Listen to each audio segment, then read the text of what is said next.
পশ্চিমবঙ্গের তৎকালীন মুখ্যমন্ত্রী সিদ্ধার্থ শঙ্কর রায় প্রধানমন্ত্রী ইন্দিরা গান্ধীকে অভ্যন্তরীণ জরুরি অবস্থা ঘোষণা করার পরামর্শ দেন। এরপরই ইন্দিরা গান্ধীর পরামর্শে তৎকালীন রাষ্ট্রপতি ফখরুদ্দিন আলী আহমেদ 1975 সালের 25শে জুন মধ্যরাতে কয়েক মিনিট আগে জরুরি অবস্থা ঘোষণা করেন। 48 বছর পার হয়ে গিয়েছে, অনেকের মনে স্পষ্ট এখনও জরুরি অবস্থার ক্ষত। 1975 সালের 25শে জুন তৎকালীন প্রধানমন্ত্রী ইন্দিরা গান্ধীর পরামর্শে সংবিধানের 352 ধারা প্রয়োগ করেন তৎকালীন রাষ্ট্রপতি ফখরুদ্দিন আলী আহমেদ। জরুরি অবস্থা ঘোষণা করেন।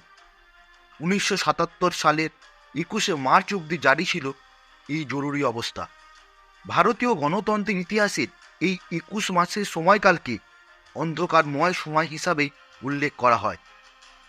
জরুরি অবস্থার 48 বছর পার হলেও এখনও ইন্দিরা গান্ধীর এই সিদ্ধান্ত নিয়ে আক্রমণের মুখে পড়তে হয় কংগ্রেসকে। ভারতীয় রাজনীতির অন্যতম বিতর্কিত অধ্যায় এই জরুরি অবস্থা। এই জরুরি অবস্থায় কী কী সিদ্ধান্ত নিয়েছিল ইন্দিরা গান্ধী সরকার? কেনই বা এত বিতর্ক জরুরি অবস্থার সিদ্ধান্ত নিয়ে? জরুরি অবস্থার ইতিহাস জানতে গেলে এই সিদ্ধান্তের প্রেক্ষাপট সম্পর্কে আগে জানা প্রয়োজন। আগেও 1962 সালে ভারত চীন যুদ্ধ ও 1971 সালে বাংলাদেশে মুক্তিযুদ্ধের সময় জরুরি অবস্থা ঘোষণা করা হলেও তার প্রভাব গণতান্ত্রিক ও রাজনৈতিক ক্ষেত্রে বিশেষ প্রভাব ফেলেনি। তবে ইন্দিরা গান্ধীর জরুরি অবস্থা ঘোষণার সিদ্ধান্তের পিছনে ছিল তার প্রধানমন্ত্রী পদ বাঁচানোর চেষ্টা। 1971 নির্বাচন। এই নির্বাচনে ইন্দিরার স্লোগান ছিল গরিব হাটাও। নির্বাচনে 518টি লোকসভা কেন্দ্রের মধ্যে 352টি আসনে জেতেন কংগ্রেস। উত্তরপ্রদেশে রায়বেরেলি লোকসভায় জিতলেন ইন্দিরা গান্ধী। এই আসনে বিরোধী সংযুক্ত সোশ্যালিস্ট পার্টির রাজনারায়ণ পেয়েছিলেন 71,499 ভোট, আর ইন্দিরা পেয়েছিলেন 1,83,000 ভোট। তবে হার মানেননি রাজনারায়ণ।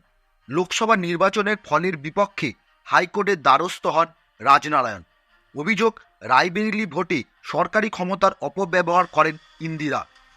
জনপ্রিয়তার শিখরে থাকার সময় ইন্দিরা গান্ধীর দুটি সিদ্ধান্তের উল্টো পথে হাঁটে সুপ্রিম কোর্ট। প্রথম, 14টি বেসরকারি ব্যাংকে সরকারি অধিগ্রহণ করা ও পুরনো রাজা মহারাজাদের ভাতা বন্ধ করার সিদ্ধান্ত নিয়েছিলেন। দুটি ক্ষেত্রেই সুপ্রিম কোর্ট ইন্দিরার এই সিদ্ধান্তকে আটকে দেয়। তখন সংবিধানে পরিবর্তন আনার সিদ্ধান্ত নেন প্রধানমন্ত্রী, কিন্তু তার এই সিদ্ধান্তই পরোক্ষভাবে জরুরি অবস্থার দিকে নিয়ে যায় দেশকে।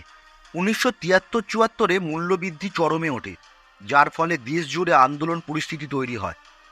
ছাত্র আন্দোলন আঁচড়ে পড়ে গুজরাটে, যা সামলাতে গুজরাটে গুলি চলে, নাবে সেনাও। এই আন্দোলনে গুজরাটের চিমন ভাই প্যাটেলের মুখ্যমন্ত্রী পদ থেকে ইস্তফা দিতে বাধ্য করে। বিহারেও শুরু হয় ছাত্র আন্দোলন। 20 মার্চ বিহারে এই আন্দোলনের সমর্থনে নেতৃত্বে আসেন জেপি।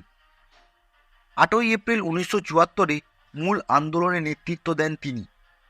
এরপর জর্জ ফার্নান্দেসের নেতৃত্বে বৃহৎ রেল কর্মীদের আন্দোলন হয় গোটা দেশ জুড়ে।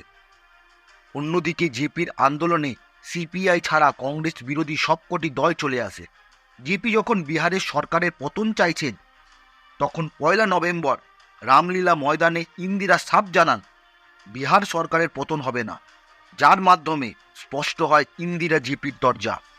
1971 লোকসভা নির্বাচনে রায়বেরেলি আসনে দুর্নীতির মামলায় রাজনারায়ণের আইনজীবী ছিলেন শান্তিভূষণ।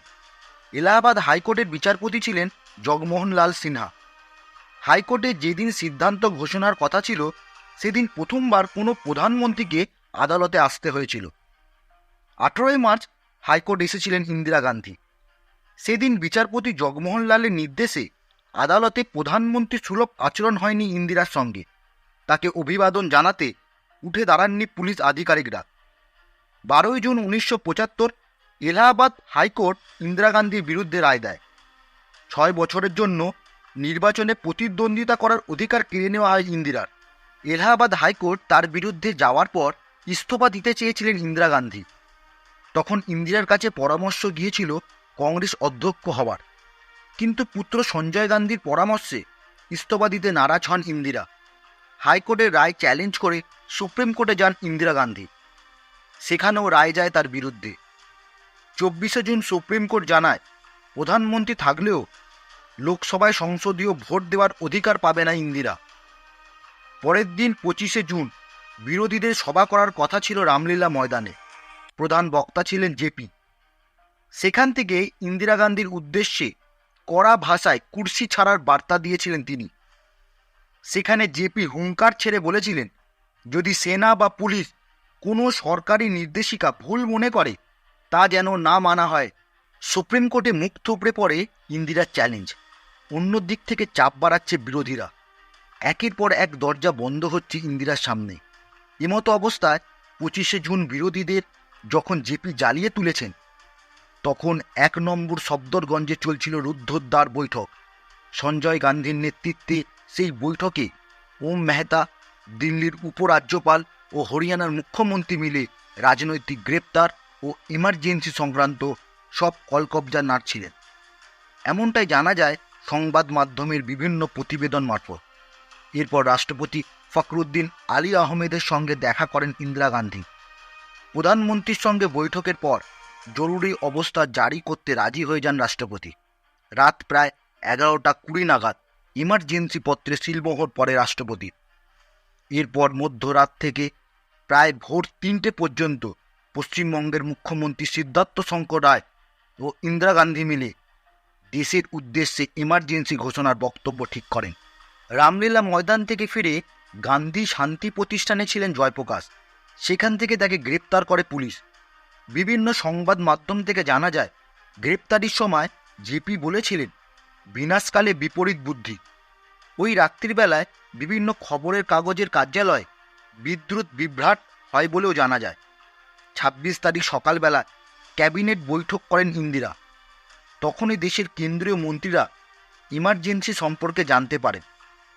পরদিন থেকে বন্ধ হয়ে যায় বিরোধীদের র্যালি, কারণ ইমার্জেন্সি পরবর্তী সময়ে প্রায় 13,000 বিরোধী নেতাদের গ্রেপ্তার করেছিল পুলিশ। আর 26শে জুন সকাল 8টায় ইন্দিরা গান্ধীর কণ্ঠে অল इंडिया रेडियो থেকে সম্প্রচারিত হয়, भाइयों और बहनों, राष्ट्रपति जी ने आपातकाल का घोषणा की है, इससे आतंकित होने का कोई कारण नहीं है। 1977 সালে হঠাৎ লোকসভা নির্বাচনের কথা ঘোষণা করেন ইন্দিরা গান্ধী। তখন জেপির নেতৃত্বে বিরোধীরা একজোট হয়ে গড়ে তোলে জনতা পার্টি। আর নির্বাচনে ইমার্জেন্সির প্রভাবে ধুয়ে মুছে সাফ হয়ে যায় কংগ্রেস।